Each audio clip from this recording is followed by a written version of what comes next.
Assalomu alaykum, to'rdagi roman anglag'uvchi do'stlar. Biz Misr yozuvchisi Ehson Abduquddus yozgan Yigit degan shundoq bo'lsa degan romanni o'qishni davomlashtiryapmiz. Oldin qismda Ibrohimning muhitlarning uyidan ketganligini anglagandan keyin Abdulhamdining qattiq xafa bo'lgan yerlarni o'qib o'tgan edik. Endi davomini qo'yamiz.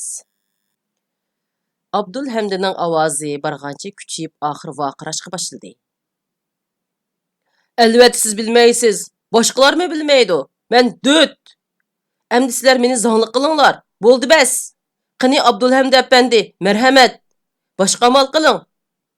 Bu yerda siz aldigan qiz yo'q. Pulmi yo'q? Xap qarab turinglar. Qasam qilamanki, hammangning ko'rguligingni ko'rsataman. Buni o'zinglar tilab topdinglar. Menda ko'rmanglar. Dadanglardan ko'ringlar. U meni ko'ldirlatmoqchi bo'pti. Men undaq oson oldindigan, o'ng'ay bo'zak bo'ladigan odam emas. Sizlarga endi tinchlik yo'q. U shundoq deginicha ishga qarab mangdi. Abdulhamdi! Abdulhamdi! Samiya uning keynidan vaqirab qoldi. Abdulhamdi keyniga qarabmi qo'ymay chiqib ketdi. Samiya darhol hujjasiga qaytib kirdi-da, ishkapdan ko'ngligini ilib, aynakka qaramasdan almashtirishga boshladi. U ha deb, "Abdulhamdi! Abdulhamdi!" deb pichirlaydi. Uning shu topda kalisi ishlamaydi, nima qilarini bilmaydi. Mingsida faqat Abdulhamdining 2 kunning oldida aytgan Ibrohimni saqchiga ma'lum qilaman degan gapi bor edi. U ko'nglikini, paypiqini, oyiqini kiydi. Chochlarini mutaramasdan sumkasini ilib mangdi. Uningga opasi uchrab so'rdi. Abdulhamdi nimaga vaqiraydi? Samiya opasiga javob bermay ishga qarab yugurdi. Naval uning orqasidan vaqirdi. Samiya! Samiya! Nega borasan? Samiya opasiga javob bermay ishdan o'qday chiqib ketdi. Naval uning orqasidan chiqib palampaydan tushdi va ketayotgan Samiyaga vaqirdi. Samiya! To'xtab tur! Menmi bilib boray! Samiya Navalning vaqirgan ovozini anglamadi. Ko'chaga chiqib ansiz ko'zlari bilan atrofga qarab Abdulhamdini izladi. Abdulhamdi ko'rinmaydi. Samiya jiz ko'chasiga qarab yugurdi. U qattiq sarosimaga tushgan edi. Hatto shamolda to'zib yuziga tushib qolgan chochlari ansizlik ichida vaqirgandek bilinadi. Samiya ko'nglida Abdulhamdi, Abdulhamdi, Abdulhamdi deb ketib boradi. U Abdulhamdini tepishim kerak debla o'ylaydi. Ammo uni topgandan keyin qanday qilganligini bilmaydi. Abdulhamdi Ibrohimni saqchiga ma'lum qilg'ili mangdi. Uni to'sib olishim kerak degan birla xayol uning qalbisidan neri ketmaydi. Bunda qilishi Ibrohimni, oilasini emas, balki Abdulhamdini qutuldirib olish, o'zini azoblamaydigan qilish, o'zining texi oshkorlamagan muhabbatini qutuldirib qilish, Abdulhamdining o'z qalbidagi obraziga nuqson yetkazmaslik uchun edi. Samiya Abdulhamdining askiliklari pash bo'lib qilib, shirin umidlarning barbod bo'lishidan tashvishlanadi. Shundaqla bo'ladigan Abdulhamdining oshiqligi tufayli paydo bo'lgan ko'rangligi, oiladagilar oldidagi iftixorligi va mag'rurligimi nalagidir yo'qab ketadi. Shundaq emasmi? Abdulhamdi uningga oshiq beqaror edi. Qonidak chaplashib olgan edi. Samiya jiz ko'chasiga kelib ansizlik bilan atrofga ko'z yugurdi. Abdulhamdining ko'chaning qarshisidagi bir tamaka do'koni oldida telefon berayotganligini ko'rib, yuragi jig'iga taqildi. U saqchilarga Ibrohimni ma'lum qilib telefon berayotganmidi? Samiya oxir o'zini tutolmay vaqirdi. Abdulhamdi! Abdulhamdi! Abdulhamdi xeli yiroqda bo'lgach, uning vaqirig'ini anglamadi. Samiya uning yoniga bormoqchi bo'lib, yo'ldan o'tayotganda tramvay kelib qoldi-da, Samiya yo'lning o'rtasida turib qoldi. Tramvay uningga bekmi uzundek, birer soatda aran o'tib bo'lgandek bilinib ketdi. Tramvay o'tib ketdi. Abdulhamdi jiz maydoniga ketyotdi. Samiya uningga qarab yugurgan edi, bir mashina uni besfatga tas qoldi. Samiya qo'rqib tovlivetdi va bir velosipedga so'qilib ketgili qil qoldi. Qo'lidagi sumkasini tushib ketdi. U sumkasini ilib hosirgan holda hech nimaga parvo qilmay ko'chadan o'tib, Abdulhamdini qo'g'lab mangdi. Abdulhamdi maydon chetidagi kira mashinalari bekitiga berib bir mashinaga chiqdi. Maşına minib Samiyaning oldidan o'tdi. Samiyaning yuragi qipidan chiqib ketgudek do'pildab so'qib ketdi. Abdulhamdi! Vaqirdi u. Abdulhamdi uning vaqirg'inini anglamadi bo'lg'ay, burilibmi qaramadi. Samiya uning qapoqlari turilgan, chiroyi tatargan holda g'azabli ko'zlarini shopirga tikib o'tirganligini ko'rdi. Samiyami yugurib kira mashinasi bekitiga kelib, bir mashinaga chiqdi. Yig'livatgudek bo'lib shopirga: "Avu ketayotgan mashinani qo'g'lang", dedi. Mashina qo'zg'aldi. Samiya yalvurib ketdi. "Tez ustam, Xudo haqqi, tezroq haydang." Şoför maşinini nahaydı tez haydab, maşinalar yo'lini kesib o'tayotgan odamlar orasidan g'uyuldab o'tib ketdi. "Xinim, xotirjam bo'lsizlar, uningga cho'qim yetishib olamiz. Hatto uning xo'ja akasiga yetishib olamiz. Bo'lmasa, men uchar shoför bo'lmay ketay", dedi shoför. Şoför shundoq deb qaqaqlab kulib ketdi va oldidagi mashinani qo'g'lab mangdi. Samiya gangirgan holda o'ltiratdi. U o'zining qiliqidan hayron edi. Agar u o'ylab ish qilgan bo'lsidi, hargiz bunday qilmaydi. U Samiyaning tunji qitim opasining ruxsatsiz talog'i chiqishi edi. Qayerga berishni bilmagachga, uydagilarga demagan edi. Samiya tunji qitim o'zi yolg'iz kira mashinasiga o'ltirgan edi. Ammo u o'zini mashinada emas, yugurib ketayotgandek his qiladi. Hasiraytdi. Mashina derisidan Abdulhamdi o'ltirgan mashinani izlab, Samiyaning ko'zlari to'rilishib ketdi. "Tez, Xudo haqqi ustam, tezroq haydang." Samiya xuddi qizitmasi o'rlab ketgan odam jo'ylagandek, "Tez, tez" degan gapni takrorlaverdi. Mashina oxir oldidagi mashinaga yaqinlashdi. "Sizga yetishib oldik, Husayn ustam", deb vaqirdi shoför. İki maşına aldı keyni minib Abbas ko'rigidan, Ayni qasri ko'chasidan, Abidin maydonidan, Husayn Sultan ko'chasidan, Xalq darvozasi maydonidan o'tdi. Oldidagi mashina saqchi mahkamasining keyni ishikiga manganda, keyindagi mashina maydondan o'tib bo'lmagan edi. Shoför oldidagi mashinadan ko'z uzmay, mashinasini u mashinaning yoniga opirib to'xtatib: "Husayn ustam, yana yetishib oldim", dedi kulib.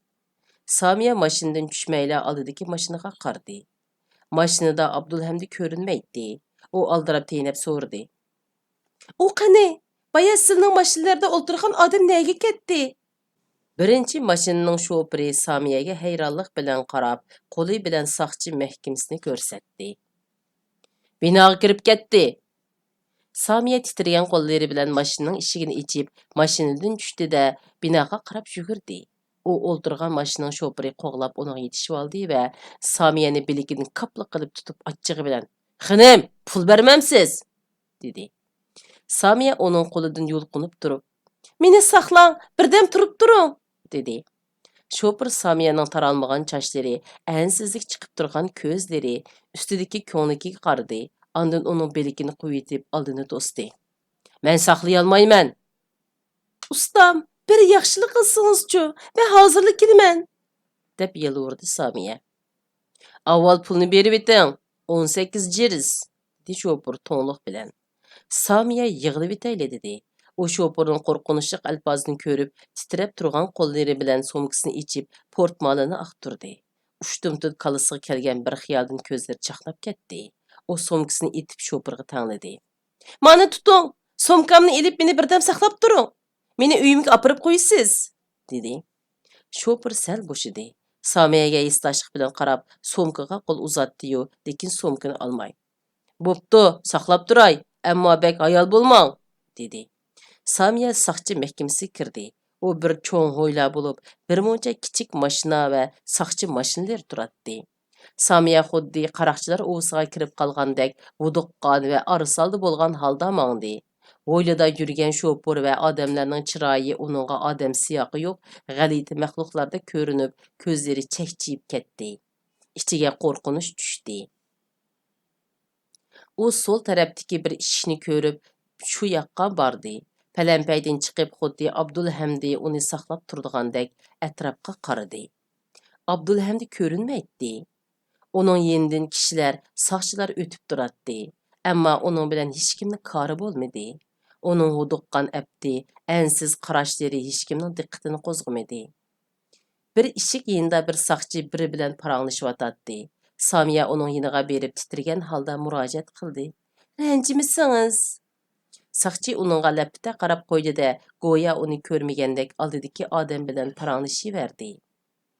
Samiya uningga texmi yaqinroq bordi. "Xo'jam, ranjimisangiz?" Saqchi hakkavurlik bilan uningga qarab so'radi. "Ha, nima ish?" Samiya umidlanib, "Malol kelmasa aytib bersangiz, siz egiz bo'y, zig'ir rang kiyim kiygan odamning ichkariga kirib ketganligini ko'rdingizmi?" Xo'jam qaddini ruslab amaldorlarcha qiyofatda so'radi. "U apandimning ismi nima?" "Abdulhamdi Zohir", darhol javob berdi Samiya. Saqchi soqolini silab, bu odamni eslayotgandek birdam o'yga patdi andin. "U odam sizning nimangiz?" deb so'radi. "Bir nevra akam." Saqchi dedu aniqlayotgan taftish amaldoridek talaffuz bilan so'radi. "Siz nimishqa bir nevra akangizni bu yerdan izlaysiz?" Samiya yig'lab etishga tasliq qildi. "U meni mesha kelgin degan." "Shundaqmi? Undaqda bo'pti." "Siz uni ko'rdingizmi, xo'jam?" Samiya umidsizlangan holda so'radi. Saqchi gapmi qilmay birdam jim o'tirib so'radi. "U qarmutuq, chashqan burut odammi?" "Ha, dal shu. U nega ketdi?" jiddilashib so'radi Samiya. Saqchi uduldagi eshikni ko'rsatdi. "Avu uyga kirib ketdi." "Uning bilan ko'rishsam bo'lamdi?" "Bo'lmaydi", so'g'aq javob berdi Saqchi. "Nihoyatda muhim ish bor edi. Uning bilan ko'rishmasam zodi bo'lmaydi", dedi Samiya yalvurib. Saqchi soqolini silab turib, "Tanishtirishingiz bormi?" "Meni desangiz biladi." "Pashaga xabar qilsam bo'larmi?" dedi Saqchi o'z-o'zi gap qilgandek. "Nima pasha? Siz uning o'ziga ayting." "U pashaning oldida, pasha degan cho'ng amaldor." Samiya sal terikib buyruq talaffuzda. "Bo'pti, pasha yingizga deng", dedi. Saqchi Samiyaga yana bir qarab qo'yib o'rnidan asta turdi. "Bo'ladi, saqlab turing." Saqchi uduldagi uyga kirib ketdi. Samiya u ishga esilgan siyosiy boshqarma degan xat yozilgan taxtayni ko'rdi. Bir ozdan keyin saqchi qaytib chiqib takkallup bilan "Qani, marhamat qiling", dedi. Samiyaning yuragi dupildab so'qib ketdi. U ishkilanish va huduqish ichida mengib ancha cho'ng bo'lmagan uyga kirdi. Uy ichi tinch va salqin edi. Ikki ustal qo'yilgan birida bir saqchi amaldori, yana birida puxrochi kiyingan bir odam o'tiradi. Samiya ting'irqab uyning o'tirsida turib qoldi. Puxrochi kiyingan odam adab bilan so'radi. "O'ltiring xonim, nima ishingiz bor?" Samiya xatolik o'tkazib qo'ygan o'quvchidek yig'lamsiragan holda "Abdulhamdi qani? Men Abdulhamdini istaydim", dedi. U odam oldidagi qog'ozga qarab qo'yib so'radi. "Siz Abdulhamdi Zohir apandini da'vatamsiz?" "To'g'ri shu", Samiya xushal bo'lib ketdi. "U boshliqning yoniga kirib ketdi."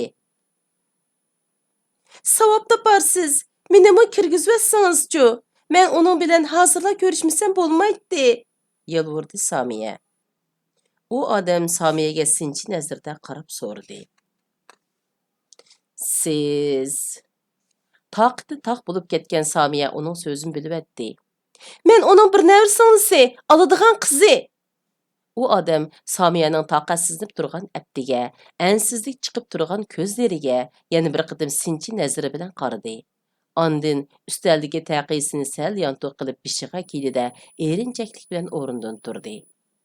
"Bo'ladi, siz o'ltirib dam olib turing", dedi. Samiya u ko'rsatgan o'rindiqqa o'ltirdi. Uning ko'zlari u odamga yilinish bilan tikilgan edi. U odam yandagi uyga kirib ketib, hayal o'tmay chiqdi va eshik tubida turibla "Xonim, qani marhamat", dedi. U eshikni ichib Samiyani kirgizibdi. Ochchig'ida Abdulhamdiga hamma ish barbod bo'lgandek tuyuldi. Chunki u Ibrohim alqinimda deb cho'ng umid yuratdi. Hozir bu umid ko'pikka aylandi. U tama qilib yurgan in'om yo'q bo'ldi. Samiyami qo'ldan ketdi. Endi Samiyani ololmaydi. Ular aldab qo'ydi. İbrahimni az degende 2 hafta turdu deb uni ishontirib etdi.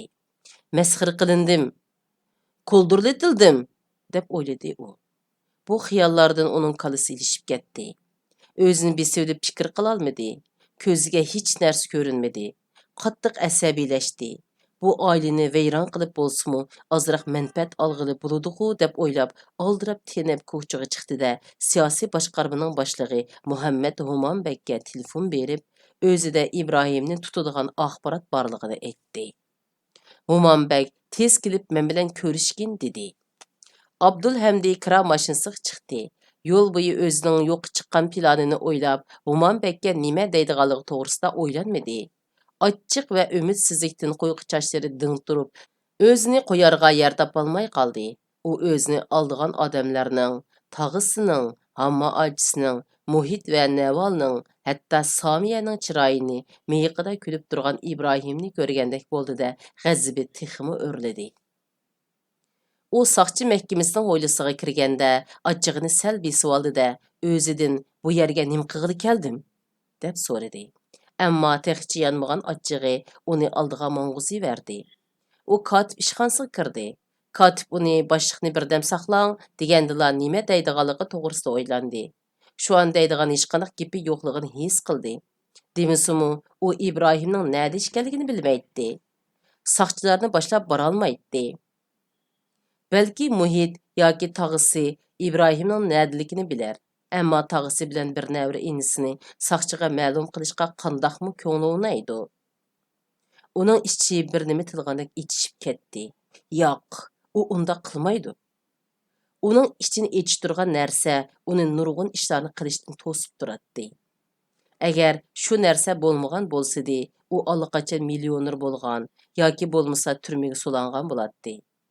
Uning shu narsaga o'z vijdoniga o'shiga keladi, ammo uningga tang kelolmaydi.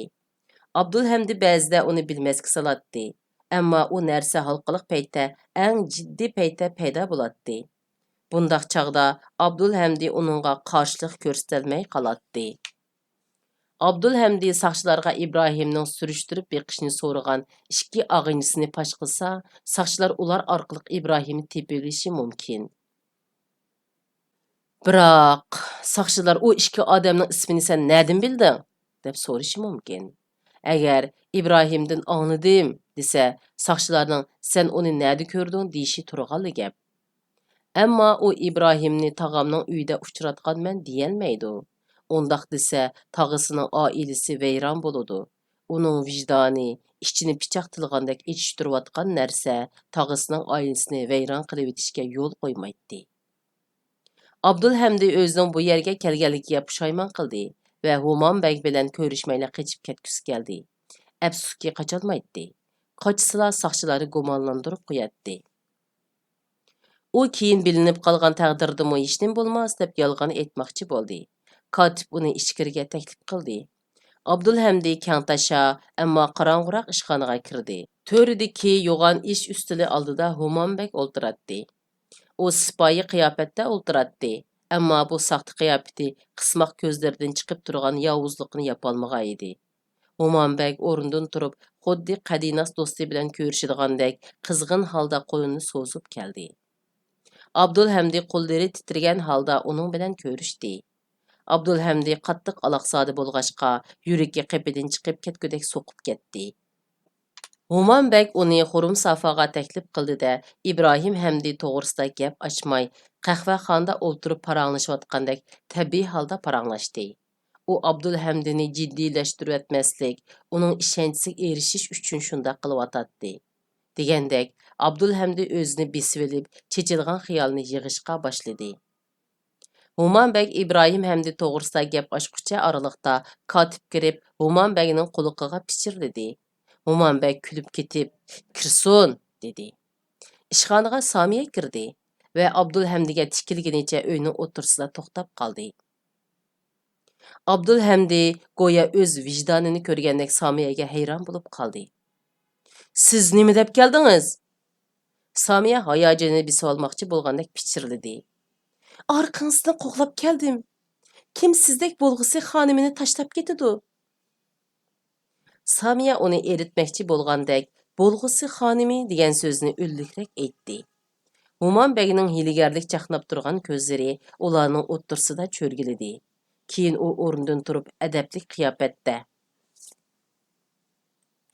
"Xinim, o'ltiring", dedi. Samiya Abdulhamdining yendiki safoga kelib o'tirdi. Humanbek uzun o'rindiqqa o'tirib so'radi. "Muborak bo'lsin. Sizlar ma'qullashqili qancha vaqt bo'ldi?" Samiya Humanbekka emas, Abdulhamdiga qarab javob berdi. "Endi bir hafta bo'ldi." Samiyaning ko'zlari "Mana men keldim.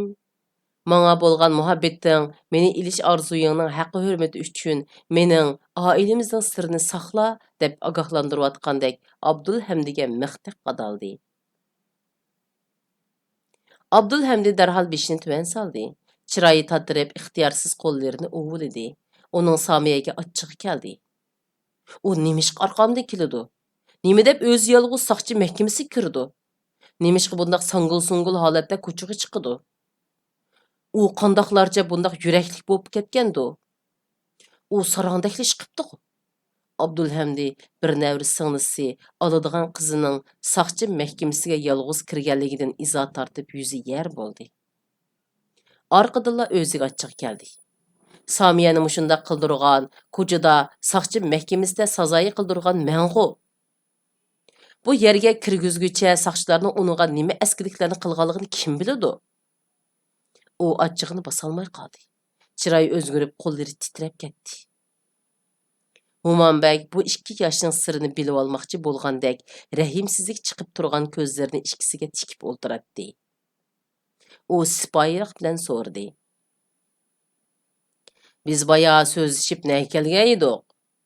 Abdulhamdi achchig'ini ichiga sig'dira olmay qolgandek, shundaqla Humanbekning saxta sipoyiligidan to'ygandek, o'ziga tikilib o'tirgan Samiyaga qaramasdan chiqroq ovozda: "Efendi, men sizga Abdurahim Shukri Pashani o'ltirgan Ibrohim Hamdini ma'lum qilg'ili kelgan edim." Samiyaning so'zi uning so'zini bo'lib-etdi. "Abdulhamdi!" Humanbek Samiyaga lapita qaradi. Abdulhamdi Samiyaga "Jim o'ltir, gapimni bo'lma" degandek qilib. "Men bugun atdigan uni Abbosiya ko'chasida ko'rdim", dedi. U gapini deb bo'lgandek jim bo'ldi. Samiya o'zining sirni oshkorlamaydiganligini bildirib qo'yganligidan ko'ngli amin topdi. Samiyamu ko'ngli o'rniga tushgandek yenik tinib oldi.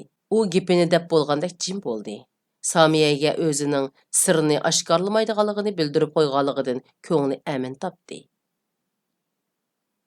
Samiyamu ko'ngli o'rniga tushgandek yenik tinib oldi. Humanbek Samiyaning chiroyida aks etgan bu ifodani ko'rib, mug'ambarlarcha hijib qopib ketdi. "Keyinchi?" Abdulhamdi hayron bo'lib qoshlarini yimirdi. Chunki u bundaq savolning qo'yilishini o'ylamag'achqa tayyorligi yo'q edi. Shunga u duduqlab ketdi. Keyin men uning keyniga tushdim." Abdulhamdi gapni qilibla dam elib olmoqchi bo'lgandek to'xtab qoldi. "Belli, keyinchi?" aldiratdi Humanbek. Abdulhamdiga titrak ulashdi. "Keyin men uning bir mashinaga chiqqanligini ko'rdim-da, sizga telefon berdim." "Mashinaning nomerini ko'rib oldingizmi?" "Yo'q, xudo haqqi. Men yiroqda bo'lg'achqa mashinaning nomerini aniq ko'ra olmadim. Uning ustiga mashinaning nomer taxtasi tatlashib, nomerimi uchib ketibdi ekan. U chiqishig'ila mashina qo'zg'aldi." "Biror nomerini ko'ra olmadingizmi?" so'radi Humanbek ishonmay. "Ha, 8 bilan 1ni ko'rdim", dedi Abdulhamdi tukurgini yutib. Humanbek "Bo'pti, yolg'on aytayver. Men sana ishongan bo'lay", degandek mug'ambirlarcha hijaydi va "U mashina qandoq rangli ekan?" deb so'radi. "Qora." "Bu mahbubingiz siz bilan bilinmidi?" Abdulhamdi Samiyani bu ishga aralashtirmay degan yerga keldi bo'lg'ay hayajonlanib. "Yo'q, u yo'q edi", dedi. Samiyami uning gapini ma'qullab Humanbekka qarab beshini lingshitib qo'ydi. Uning ko'zlaridan sabiylik chiqib turadi. Humanbek uningga kulib qo'yib Abdulhamdidan so'radi. "Siz Abbosiya rayonida o'ltiramsiz?" "Yo'q, men shu borada turaman. Umanbek onunğa yalğan gapni jiqraq aytqızmoqchi bo'lib so'radi. Undaqda Mahbubingiz Abbasiya rayonida o'ltirdi ekanda. Yo'q, men shu chaqda bir og'inamga sug'urta rasmiyati o'tab berish uchun Abbasiya rayoniga borgan edim. Umanbek kulib so'raverdi. U og'iningizning ismi nima? Uning ismi Muhammad Navfal, dedi Abdulhamdi sal turib elib. U saqchilarning Abbasiya rayoniga berib, og'inisini izlashidan albatta topolmaydi. Ansirgandek qo'shib qo'ydi. Asli u yangi Qohira rayonida o'ltirdi. Men Abbasiyada mashinadan tushib qilib, tramvayga o'ltirgan edim. Abdulhamdi jim bo'ldi. Umanbek o'rnidan turib ustaldagi bir knopkani besib etib. Bu nihoyat qimmatli axborot ekan. Bizga rostilla foydasi bo'lishi mumkin, dedi. Abdulhamdi javob beray deb turishiga kotib kirdi. Umanbek uni bir chetga tortib quliqiga bir nimalarni pichirladi. Kotib chiqib ketdi. Umanbek o'rniga o'ltirdi. Men sizning xizmatingizda bo'laman, dedi Abdulhamdi. Umanbek miyig'ida kulib qo'ydi. Qandaqli bo'lsin, sizga rahmat aytamiz. Siz yana boshqa ishlarni bilib qolsangiz, kelib menga ayting. Hozir unutib qolgan ishlar keyin esingizga tushib qolsa, udulla meni topsangiz bo'ladi. Biz sizlardek vatanparvar odamlarga ko'proq tayinimiz. Abdulhamdi Umanbek meni qasdan masxara qilyotidi deb o'ylab o'rnidan turdi. Somiya ham o'rnidan turdi. Kessam bo'lamdi? So'rdi Abdulhamdi. Rahmat, ko'p rahmat. Xayr. Biroq adresingizni kotibga qoldirib keting. Boya siz deganlarni arxiv qilib qoldirishimizmi mumkin? Men u anglaganlarimni asli tutib oldim. Kallamdagi bundaq arxivlar bek ko'p bo'lib ketdi, dedi Umanbek o'rnidan turib qo'li bilan beshini ishorat qilib. Andin Abdulhamdi va Somiya bilan qo'l ilishib xo'shlashdi va ularni eshikcha uzatib qo'ydi. Kotibmi ularni nihoyat hurmat bilan uzatib qo'ydi. Ular sirtqa chiqdi. Somiya Abdulhamdiga xushal nazarda qaradi. Ammo Somiyaning qarashlari Abdulhamdining g'azabli qarashlari bilan uchrashdi. U Somiyaning qo'lini ching siqib g'azab bilan: "Mushu turqingiz bilan nim deb orqamdan keldingiz? Sorong bo'ldingizmi nima? Ozroq tarbiya ko'rgan siyoh yo'q sizda. Mushu turqingiz bilan ko'chiq chiqdingizmi? Qachondan boshlab bo'yiq yetgan qizlar soqchi mahkamasiga kiradigan bo'lib qolgandi?" dedi. Somiya xuddi uning achchiqnishidan mamnun bo'layotgandek kulib: "Sizning achchig'ingizdan qo'rqib", dedi. "Yo'q gap. Siz mening achchig'imdan qo'rqmaysiz. Hargiz undaq emas. Bekorga achchiqlanib nima qilaman? Siz oilangizdan, Ibrohimingizdan tashvishlanasiz. Hargiz achchiqimdan qo'rqib qolmaysiz", dedi Abdulhamdi zardi bilan. "Undaq emas. Azbiroyi Xudo, sizdan ansirdim." "Nemishqamdi xinim?" Abdul hayajonlandi. Somiya uyilibgina javob berdi. "Sizni qayta kelmasmikin deb ansirdim. Siz to'g'ri aytmadingiz, Abdulhamdi. Hamma odam sizni zangli qilgan taqdirdimi, men undaq qilmayman." U Somiyaning qo'lidan tutib, xalq darvozasi maydoni tarafga mangdi. "Bo'ldi, bu yoqqa menging. Men tugashdim. Siz bilan to'y qilg'um va bo'sug'inglarga dassigim yo'q", dedi Abdulhamdi. Somiya uningdan qolmay deb cho'ng-cho'ng qadam tashlab mangdi. "Bundaq demang, Abdulhamdi", dedi u. Shunday qilib bu qitimliq roman o'qishimiz mush yergacha bo'ldi. Davomini kelasi qitim o'qayli. Xayr xo'sh, Allohga omonat.